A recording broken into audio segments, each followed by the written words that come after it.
जय हिंद साथियों, नमस्कार। एक बार फिर से आप सभी का स्वागत है आज की इस क्लास में। साथियों, इस क्लास में हम लोग 5 जून सेकेंड शिफ्ट का जो एग्ज़ाम हुआ है आरआरबी एनटीपीसी का, उसमें जितने भी क्वेश्चंस पूछे गए थे, तो साथियों आज जो है हम लोग इस क्लास में देखने वाले हैं। और साथियों उससे संबंधित जो आगे आने वाले शिफ्टों में जिस तरह के क्वेश्चंस पूछे जा सकते हैं, उनको भी हम लोग आज इसमें डिस्कस करने वाले हैं।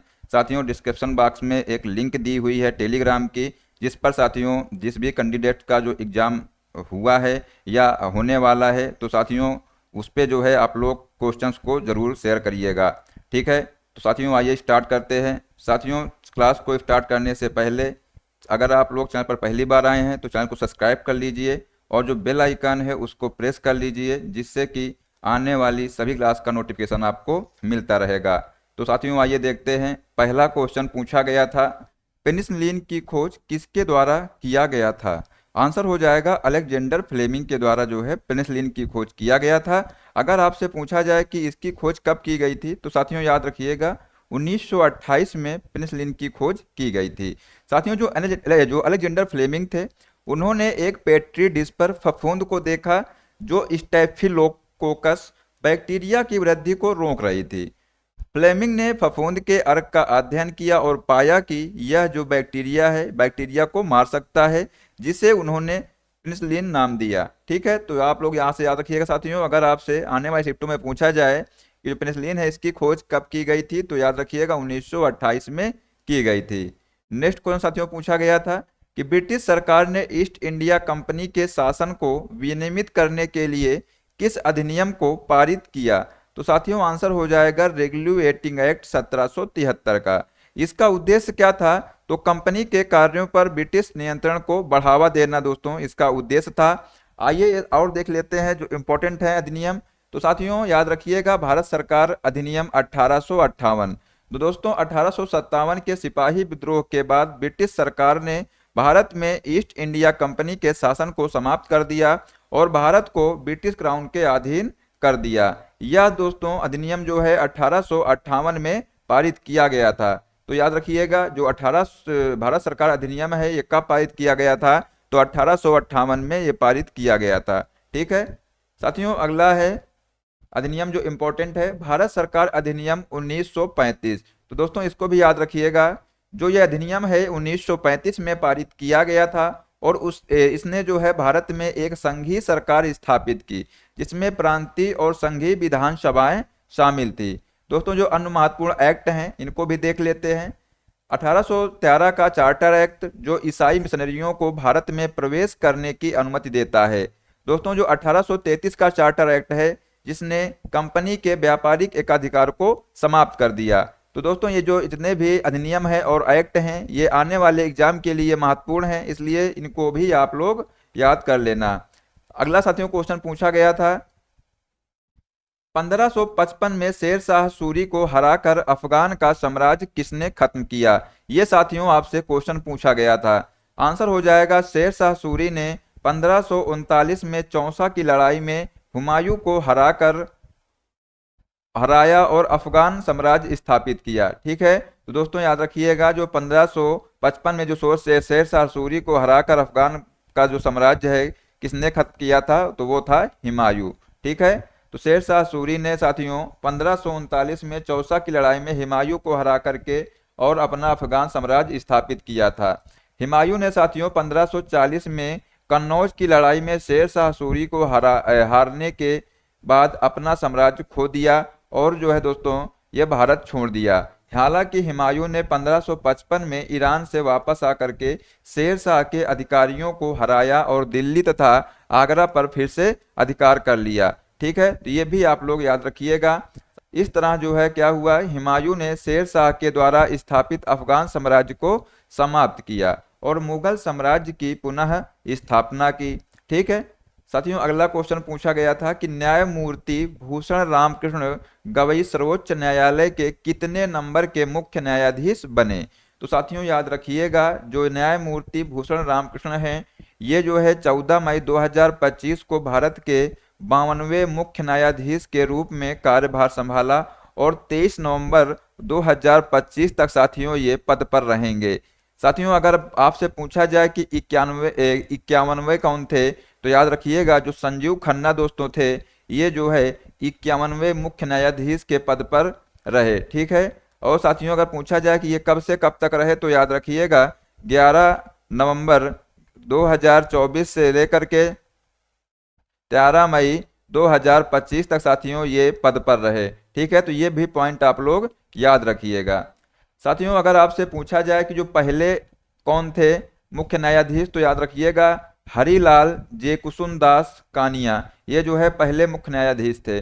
भारतीय संविधान के अनुच्छेद 124 से अनुच्छेद 147 तक भारत के सर्वोच्च न्यायालय के गठन और अधिकार क्षेत्र का विस्तार से वर्णन किया गया है। तो ये साथियों पॉइंट आप लोग याद रखिएगा। साथियों अगला क्वेश्चन पूछा गया था कि सूखी मिट्टी किसके कारण होती है। ठीक है, तो बताइए इसका आंसर क्या होगा। साथियों आप लोगों ने क्या इसका आंसर लगाया है कि सूखी मिट्टी किसके कारण होती है, तो साथियों आंसर हो जाएगा जो मिट्टी के छिद्रों और रिक्त स्थानों में जो उपलब्ध पानी की कमी के कारण दोस्तों मिट्टी की जो मिट्टी होती है वो सूख जाती है। ठीक है, तो ये आप लोग यहाँ से याद रखिएगा। अगर ऑप्शन में वो न दिया हो तो साथियों यह जो है कई कारकों के कारण हो सकती है, जिसमें शामिल है कम वर्षा, उच्च वाष्पोत्सर्जन और इसके अतिरिक्त साथियों जो उच्च लवण सांद्रता है या खराब वायु संचारण भी भौतिक रूप से सूखी मिट्टी का कारण बन सकते हैं। ठीक है, तो ये भी आप लोग इनके साथ में याद रखिएगा। साथियों अगला क्वेश्चन पूछा गया था कि इनमें से कौन गंगा की सहायक नदी नहीं है जो बंगाल की खाड़ी में गिरती है। तो साथियों ऑप्शन दिए थे कोसी, गंडक, घाघरा या महानदी। तो साथियों अगर आप लोगों ने आंसर लगाया होगा महानदी, तो आपका आंसर बिल्कुल राइट आंसर होगा। ठीक है साथियों, यहाँ पर जो और भी क्वेश्चन याद कर लीजिएगा, जो आने वाली जो शिफ्टें हैं उनमें आपसे पूछ सकता है कि गंगा की सहायक नदियाँ कौन कौन सी हैं। तो याद रखिएगा दाएं तट से साथियों गंगा की जो सहायक नदियाँ हैं वो यमुना है, चंबल है, बेतवा है, सोन और केन, ये साथियों गंगा की सहायक नदियाँ हैं दाएं तट से। ठीक है, अगर साथियों आपसे पूछ लिया जाए बाएं तट से, तो भी आप लोग उनको भी याद करिएगा। तो गंगा की सहायक नदियां साथियों जो बाएं तट से, ये आप लोग यहाँ से देख लीजिए, जो रामगंगा है, घाघरा, गंडक, कोसी, महानदी, गोमती और सरयू, ये साथियों जो है गंगा की सहायक नदियां हैं बाएं तट से। ठीक है, अगर साथियों आपसे पूछा जाए कि गंगा की सबसे बड़ी सहायक नदी कौन सी है, तब साथियों आप लोग आंसर क्या लगाएंगे, तब साथियों आप लोग आंसर लगाइएगा यमुना को। ठीक है, यमुना साथियों जो है गंगा की सबसे बड़ी सहायक नदी है। ठीक है, यमुना साथियों इसका राइट आंसर आप लोग लगाइएगा। साथियों यहाँ पर याद रखिएगा जो हिमालय की बंदरपुछ चोटी के पास यमुनोत्री हिमखंड से निकलती है, कौन सी नदी, तो जो यमुना नदी है वो हिमालय की बंदरपुछ चोटी के पास से यमुनोत्री हिमखंड से निकलती है। ठीक है, बंगाल की खाड़ी में गिरने वाली कुछ प्रमुख नदियां हैं, इनको भी आप लोग याद रखिएगा, गंगा, ब्रह्मपुत्र, गोदावरी, महानदी, कृष्णा, कावेरी, पद्मा, हुगली, यमुना, इरावदी, बराक, सुरमा और मेघना, ये साथियों क्या हैं, ये बंगाल की खाड़ी में गिरने वाली कुछ प्रमुख नदियां हैं। साथियों अगर आपसे पूछ लिया जाए कि अरब सागर में गिरने वाली कुछ प्रमुख नदियां कौन सी हैं, तो नर्मदा, तापी, सिंधु, माही, साबरमती, पेरियार, शरावती, ज्वारी, मांडवी और पूर्णा, ये दोस्तों क्या हैं, ये अरब सागर में गिरने वाली प्रमुख नदियां हैं। तो ये साथियों इनको भी आप लोग याद रखिएगा, इससे जो है एग्जाम में क्वेश्चन आपको जरूर देखने को मिलेगा।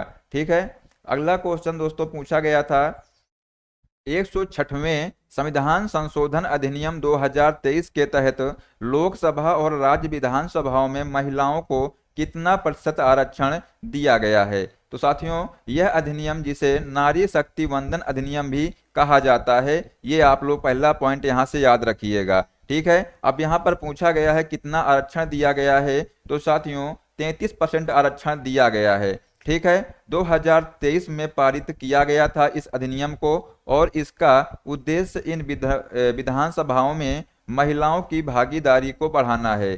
2023 के तहत दोस्तों लोकसभा और राज्य विधानसभाओं में महिलाओं को 33% आरक्षण दिया गया है, और यह आरक्षण लोकसभा और राज्य विधानसभाओं में अनुसूचित जाति एससी और अनुसूचित जनजाति एसटी के लिए आरक्षित सीटों पर भी लागू होता है।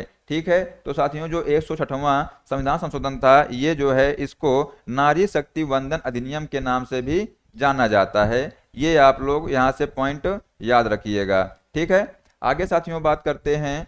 याद रखिएगा आप लोग, अगर आपसे पूछा जाए कि जो 104वां संविधान संशोधन हुआ था ये कब हुआ था, तो दोस्तों 2020 में ये पारित हुआ था। ठीक है, और इसका उद्देश्य क्या था दोस्तों, जो लोकसभा और राज्य विधानसभाओं में अनुसूचित जाति और अनुसूचित जनजाति के लिए आरक्षण सीटों को 10 साल और बढ़ाना था। ठीक है, तो ये आप लोग यहाँ से याद रखिएगा। आपसे 166वें के बारे में पूछा गया था, अब जो है आने वाली शिफ्टों में आपसे 104 भी पूछ सकता है। ठीक है, तो आप लोग दोस्तों इसको याद रखिएगा। अगला साथियों क्वेश्चन पूछा गया था कि महानदी की लंबाई कितनी है। साथियों बताइए इसकी लंबाई कितनी है महानदी की, तो याद रखिएगा दोस्तों 900 किलोमीटर है। कितनी है, तो साथियों जो महानदी है, महानदी की लंबाई 900 किलोमीटर है, जो कि 560 मील के बराबर है। ठीक है, तो याद रखिएगा। इस नदी का साथियों अगर आपसे पूछा जाए कि उद्गम कहाँ पर है, तो छत्तीसगढ़ के सिहावा पर्वत से होता है, और यह नदी दोस्तों छत्तीसगढ़, मध्य प्रदेश और उड़ीसा राज्यों से होकर बहती है। ठीक है, तो ये भी आप लोग याद रखिएगा, इनसे जो है आने वाले एग्जाम में क्वेश्चन आ सकता है।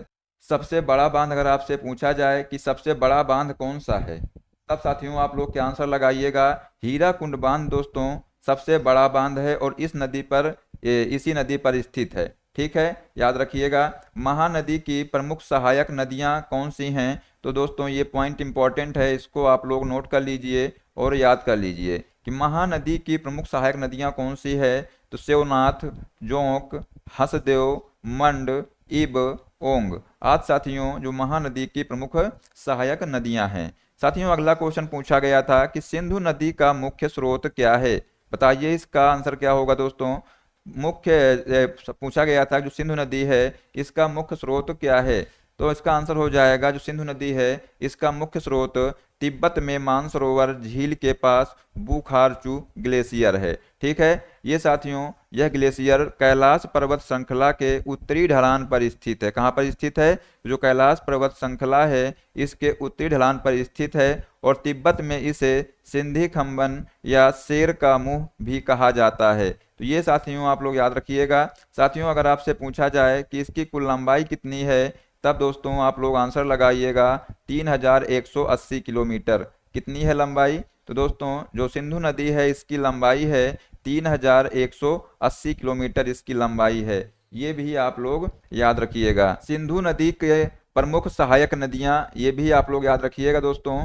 जो सिंधु नदी है इसकी प्रमुख सहायक नदियां कौन कौन सी हैं, तो झेलम, चिनाब, रावी, ब्यास और सतलज। ये दोस्तों सिंधु नदी की प्रमुख सहायक नदियां हैं, इनको भी आप लोग ध्यान रखिएगा। साथियों एक क्वेश्चन पूछा गया था कि केंद्रीय खेल मंत्री मनसुख मंडाविया के द्वारा मार्च 2025 में भारत की ओलंपिक तैयारियों पर 2 दिवसीय चिंतन शिविर का आयोजन कहाँ किया गया था। आंसर होगा दोस्तों हैदराबाद में। 2 दिवसीय सत्र LA 2028 की तैयारी पर ध्यान केंद्रित किया गया और 2036 ओलंपिक की मेजबानी के रोड मैप पर चर्चा की गई। ठीक है, तो ये आप लोग साथियों यहाँ से याद रखिएगा। अगला क्वेश्चन साथियों पूछा गया था आपसे, हेल्ड पुस्तक के लेखक कौन है, ये आपसे क्वेश्चन पूछा गया था।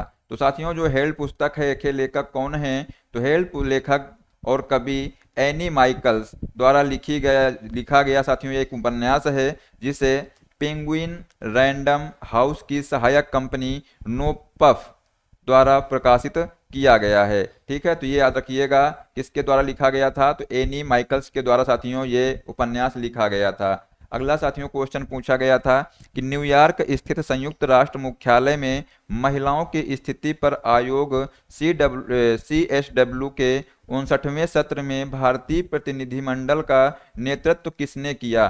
तो साथियों आंसर होगा केंद्रीय महिला एवं बाल विकास मंत्री अन्नपूर्णा देवी। ठीक है, ये इसका आंसर हो जाएगा।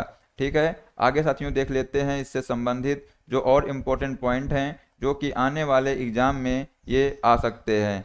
तो साथियों जो पॉइंट है यहाँ पर याद रखिएगा, 10 मार्च 2025 से शुरू होने वाला यह सत्र लैंगिक समानता और महिला सशक्तिकरण प्राप्त करने में वैश्विक प्रगति पर ध्यान केंद्रित करेगा और बीजिंग घोषणा कार्यवाही मंच की 30वीं वर्षगांठ के साथ मेल खाता है। ठीक है, तो ये पॉइंट भी आप लोग याद रखिएगा। साथियों, अगला क्वेश्चन पूछा गया था, ये क्वेश्चन कंप्यूटर का है। पूछा गया था कि कंप्यूटर में सीपीयू का मुख्य कार्य क्या है। तो साथियों, आसान प्रश्न था, आप सभी ने इसका आंसर कर लिया होगा जिसका एग्जाम था। तो साथियों, इसका जो आंसर होगा सीपीयू। सीपीयू का फुल फॉर्म होता है सेंट्रल प्रोसेसिंग यूनिट, ये आप लोग याद रखिएगा। और साथियों, इसका जो मुख्य कार्य होता है, क्या होता है, निर्देशों को निष्पादित करना और डेटा पर प्रक्रिया करना होता है। ठीक है, क्या होता है सीपीयू का मुख्य कार्य। तो दोस्तों, जो सीपीयू है इसका मुख्य कार्य होता है निर्देशों को निष्पादित करना और डेटा पर प्रक्रिया करना, इसका मुख्य कार्य होता है। ठीक दोस्तों, यहाँ से एक पॉइंट और याद रखिएगा कि यह कंप्यूटर का मस्तिष्क है। सीपीयू क्या है। तो दोस्तों, सीपीयू जो है कंप्यूटर का मस्तिष्क है, जो सॉफ्टवेयर के निर्देशन की व्याख्या करता है और गणना करता है, जिससे कंप्यूटर को कार्य करने की अनुमति मिलती है। ठीक है साथियों, अगला क्वेश्चन पूछा गया था कि एक ऑपरेटिंग सिस्टम यानी ओएस का प्राथमिक कार्य क्या है। ये आपसे क्वेश्चन पूछा गया था। तो साथियों, जो एक ऑपरेटिंग सिस्टम है ओएस, इसका प्राथमिक कार्य है कंप्यूटर हार्डवेयर और सॉफ्टवेयर संसाधनों का प्रबंधन करना। क्या है। तो कंप्यूटर हार्डवेयर और सॉफ्टवेयर संसाधनों का प्रबंधन करना और कंप्यूटर प्रोग्राम के लिए सामान्य सेवाएं प्रदान करना है। तो दोस्तों, यहाँ से याद रखिएगा। ठीक है, भारत और चीन के बीच यात्री उड़ानें किस वर्ष निलंबित कर दिया गया था। तो साथियों, बताइए इसका क्या आंसर आप लोगों ने लगाया है कि भारत और चीन के बीच जो यात्री उड़ानें हैं ये किस वर्ष निलंबित कर दिया गया था। तो साथियों, इसका आंसर हो जाएगा जून 2020 में। ठीक है, तो याद रखिएगा दोस्तों, भारत और चीन के बीच जो यात्री उड़ानें हैं जून 2020 में लद्दाख की गलवान घाटी में हुए घातक झड़प के बाद निलंबित कर दी गई थी। और इस झड़प में कम से कम 20 भारतीय सैनिक और 4 चीनी सैनिक मारे गए थे। ठीक है, इस घटना के बाद भारत ने चीन निवेश को प्रतिबंधित कर दिया था और कई चीनी ऐप्स पर प्रतिबंध लगा दिया था और यात्री उड़ानों को निलंबित कर दिया था। हालांकि कार्गो सेवाओं को बनाए रखा गया था। तो साथियों, आंसर हो जाएगा जून 2020 में। ठीक है, याद रखिएगा। अगला साथियों क्वेश्चन पूछा गया था,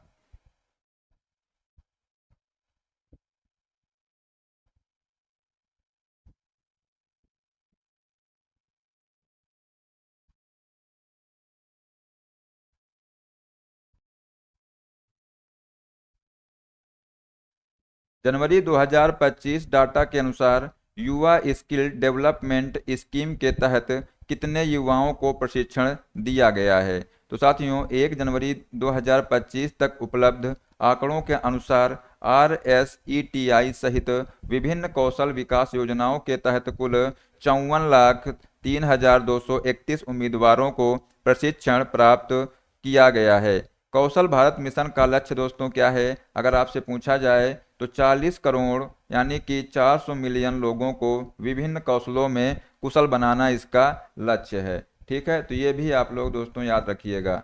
अगला क्वेश्चन साथियों पूछा गया था, बिहार राज्य के प्रेमी द्वारा कौन सा नृत्य किया जाता है।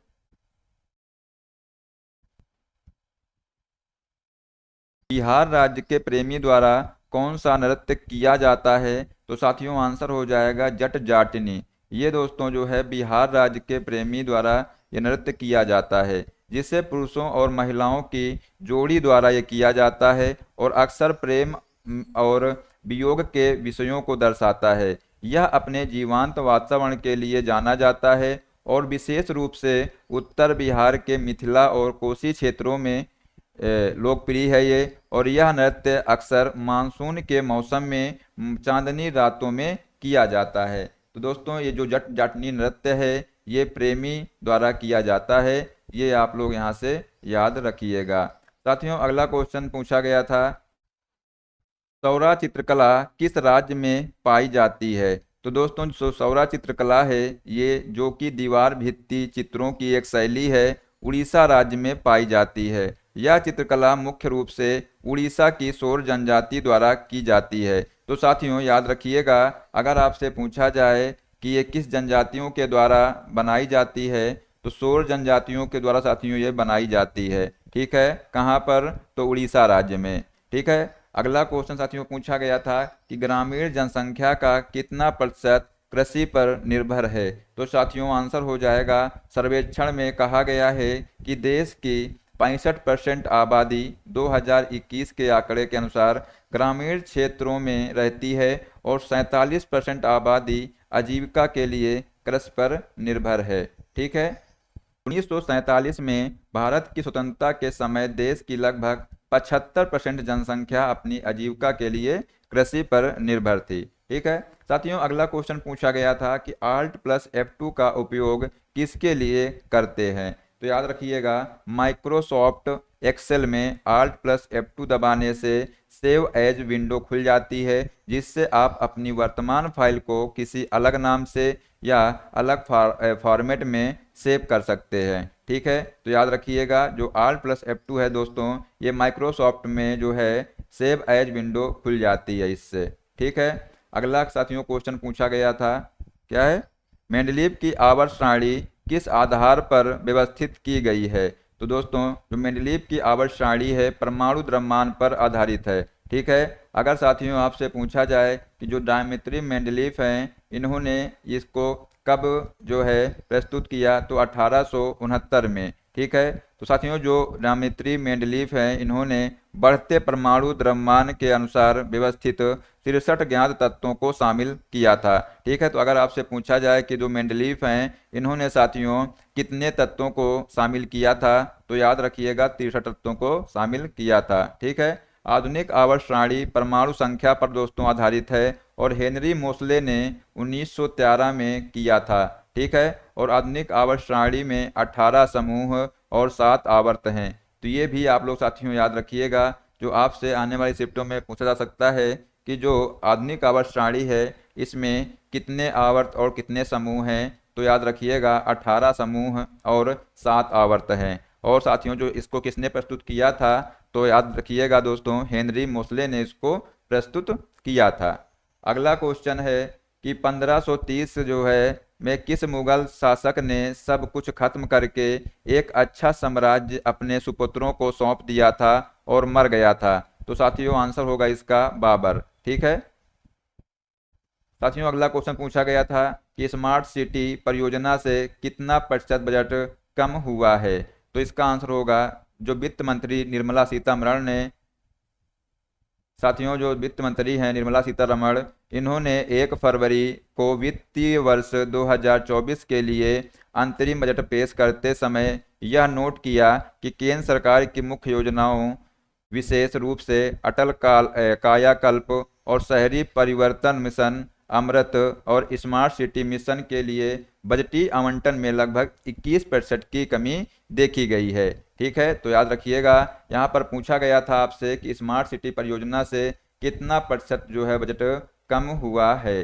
तो साथियों इसका आंसर हो जाएगा 21%। ठीक है, अगर आप लोगों ने 21% आंसर लगाया होगा तो आपका आंसर सही है। ठीक है साथियों, अगला क्वेश्चन पूछा गया था, जल जीवन योजना द्वारा ग्रामीण कवरेज का कितना प्रतिशत हासिल किया गया है। आंसर होगा 1 फरवरी 2025 तक जल जीवन मिशन JJM ने 12.20 करोड़ अतिरिक्त ग्रामीण परिवारों को सफलतापूर्वक नल जल कनेक्शन प्रदान किए हैं, जिससे कि कुल कवरेज 15.44 करोड़ से अधिक परियोजना परिवारों तक जो है पहुंचाई गई और जो भारत के सभी ग्रामीण परिवारों का 79.74% है। ठीक है, तो यहाँ पर पूछा गया है कि कितना परसेंट हासिल किया गया है। तो साथियों आंसर होगा 79.74%। साथियों इसका राइट आंसर हो जाएगा।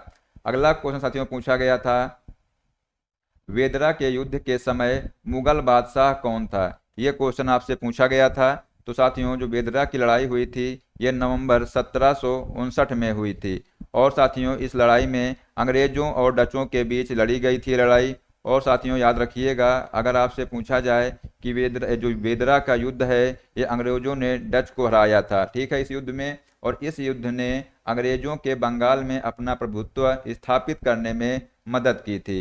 बेदरा के युद्ध साथियों 1759 के समय मुगल बादशाह आलमगीर सेकंड था। ठीक है, आपसे पूछा गया है कि जो बेदरा का युद्ध है उस समय मुगल बादशाह कौन था, तो दोस्तों आंसर हो जाएगा आलमगीर सेकंड। ठीक है, तो ये साथियों इसका आंसर हो जाएगा। ठीक है, तो साथियों ये जो है जितने भी हमने क्वेश्चन देखे हैं ये 5 जून सेकेंड शिफ्ट में आए हुए क्वेश्चन हैं। तो ठीक है, तो साथियों ये क्वेश्चन आप लोग जो है अच्छे से देख लीजिए। जो आने वाली शिफ्टें हैं इनमें जो दोस्तों अगर आपका एग्जाम है तो आप लोग इसको जो है ज़रूर देख के जाइए। और साथियों अगर आपको क्लास पसंद आई हो तो चैनल को सब्सक्राइब कर लीजिए और जो बेल आइकन है उसको प्रेस कर लीजिए। ठीक है साथियों, मिलते हैं अगली शिफ्ट के क्वेश्चंस के साथ में अगले क्लास में। ठीक है, जय हिंद, जय भारत, वंदे मातरम।